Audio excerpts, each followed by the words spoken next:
Hello students, welcome to your online class, and today we will study about genetic code and types of RNA. So let's start with genetic code. So what is genetic code? It is the sequence of base triplets. What it is? Sequence of base triplets, and each base triplet will code for one amino acid. For example, if you have a base triplet like this, so this UUU codes for one amino acid, and that amino acid is phenylalanine. And then this UUA will code for another amino acid, which is leucine. So genetic code is the sequence of base triplet where each base triplet will code for a particular amino acid. And it is always written in a conventional direction, that is from 5' end to 3' end. Now let's talk about its discovery. So this genetic code was first of all discovered by or suggested by a scientist named as George Gamow in 1954, and later on in 1961 a scientist named as Marshall Nirenberg. He deciphered the first genetic code, and he discovered that U stands for phenylalanine. Now let's talk about how George Gamow came to know that this is the sequence of base triplet which code for one amino acid. So as you all know, we have how many bases? Only 4 bases, A, G, C, and if we are talking about mRNA or RNA, so we will write U. And how many amino acids are there? There are 20 amino acids. So 1-to-1 correlationship is not possible, because if one base will code for one amino acid, then there will be only 4 amino acid. But we don't have 4 amino acid, we have total of 20 amino acid. तो ये जो 1-to-1 का relationship है, ये तो possible नहीं है. अब हम बात करते हैं कि अगर ये दो बेस पेयर मिलकर अगर अमीनो एसिड्स बनाते हैं, तो अगर हम इसके देखें कि पेयरिंग होती है ए के साथ जी की, फिर सी के साथ तो ए सी ए यू, इस तरह से, तो टोटल हमारे पास कितने कॉम्बिनेशंस बनेंगे? 16. तो अब हमारे पास अमीनो एसिड कितने हैं? 20. तो इसका मतलब ये जो पेयरिंग वाला फंडा है ये भी एप्लीकेबल नहीं होगा. फिर हमने क्या किया? हमने इसकी ट्रिपलेट्स फॉर्म करके देखे. तो अगर हम ट्रिपलेट्स फॉर्म करते हैं तो टोटल नंबर ऑफ कॉम्बिनेशंस कितने आएंगे हमारे पास? 4 का क्यूब कितना होता है? 64. अब अमीनो एसिड्स हमारे पास कितने हैं? 20. और कोडोन्स कितने हो गए? 64. अब हम ये देखते हैं कि ये जो 64 कोडोन्स हैं ये किस किस तरह से अमीनो एसिड को कोड करते हैं. And this is how the George Gamow came to know that it is the sequence of base triplet which code for the one amino acid. यानी कि 3 ट्रिपलेट या 3 बेसिस मिलकर क्या बनाएंगे? एक अमीनो एसिड बनाएंगे. अब इन 64 कोडोन्स के लिए यहाँ पर मैंने एक बॉक्स बनाया है. तो हम ये जो बेसिस हैं उसको इस सीक्वेंस में हमने यहाँ लिख दिया. हम यहाँ पर भी लिख देंगे UCAG कॉम्बिनेशंस बनाने के लिए, और यहाँ पर भी लिख देते हैं.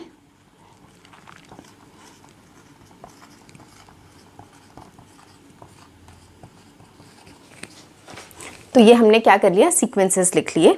तो ये आपकी first position, this row is second, और ये वाली हमने थर्ड रो कर ली. अब हम बनाते हैं इसके कॉम्बिनेशंस.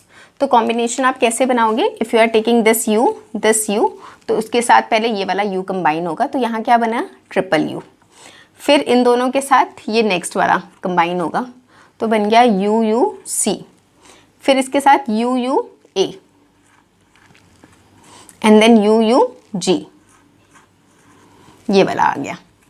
तो इस तरह से हमने ये बना लिया 4 कोडोन्स. अब इसमें से ये जो फर्स्ट 2 कोडोन्स हैं, दिस कोड फॉर phenylalanine, इसको हम शॉर्ट में क्या लिख देते हैं? PHE. And these 2 code for second amino acid leucine. तो यहाँ पर आप देखो, यहाँ पर क्या हो रहा है कि एक अमीनो एसिड के एक से ज़्यादा कोडोन्स भी हो सकते हैं, इसीलिए हमारे पास अमीनो एसिड सिर्फ कितने हैं? 20, while the codons are 64 in number. अब इसमें से ये जो 64 कोडोन्स हैं, सारे के सारे कोडोन अमीनो एसिड्स के लिए कोड नहीं करते। इसमें से 3 कोडोन्स हैं जो किसी के लिए कोड नहीं करते और उन्हें हम कहते हैं स्टॉप कोडोन्स। और वो कौन कौन से हैं? इस पोजीशंस पे होते हैं और यहाँ की 3rd पोजीशन पे।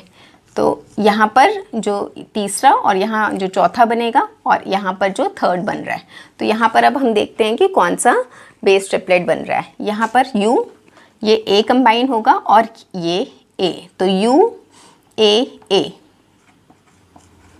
फिर अगेन हम कंबाइन करते हैं U A G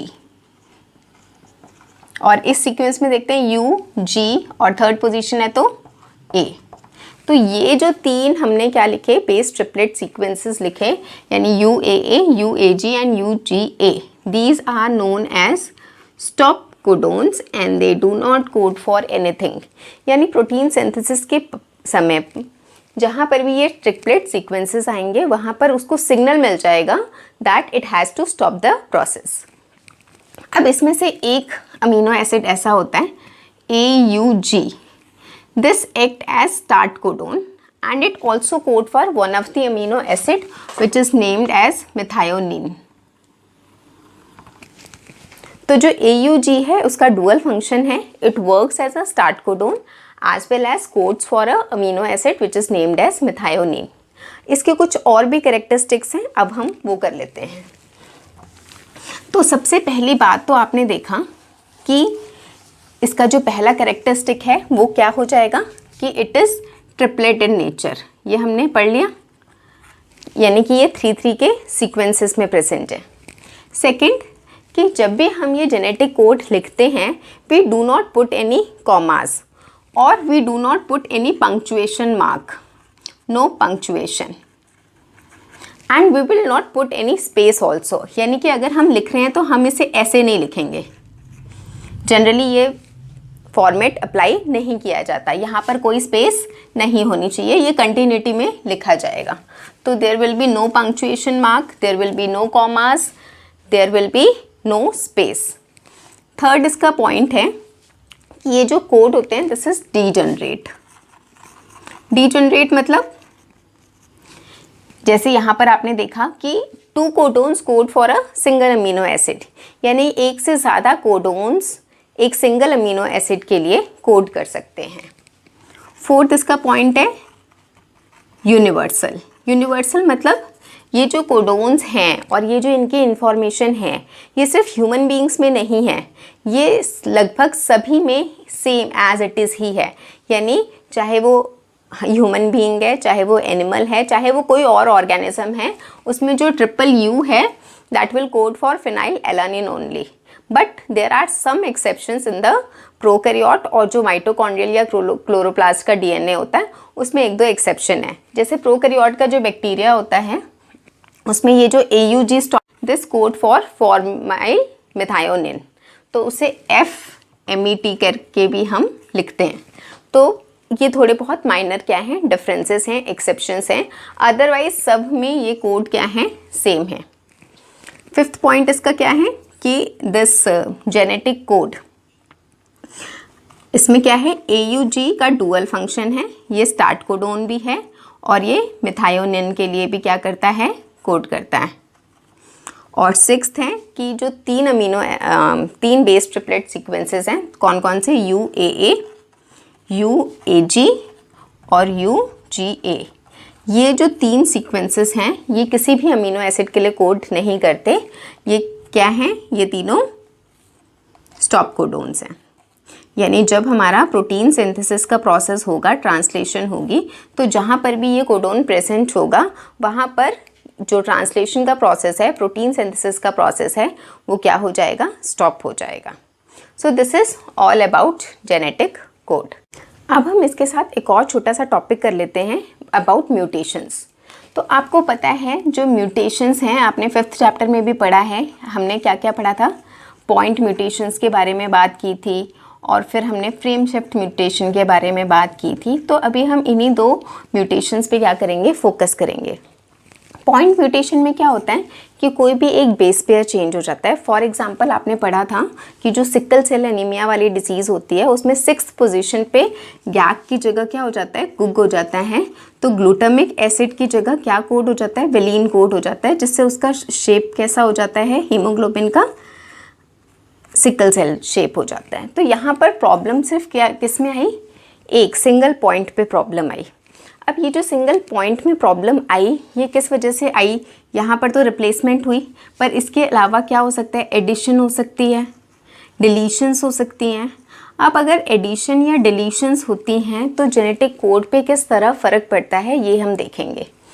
तो इसके लिए हम एक स्टेटमेंट लिख रहे हैं, that statement is Ram has cap. बस हमने इतना ही लिखा। अब ये हमने क्यों स्टेटमेंट लिखी, ये देखो हमने जो स्टेटमेंट लिखी है वो 3 अल्फ़ाबेट के फॉर्म में लिखी है, ये बताने के लिए कि जो जेनेटिक कोड है this is triplet in nature. तो अभी इसका फ़िलहाल क्या है, एक मीनिंग बन रहा है ना।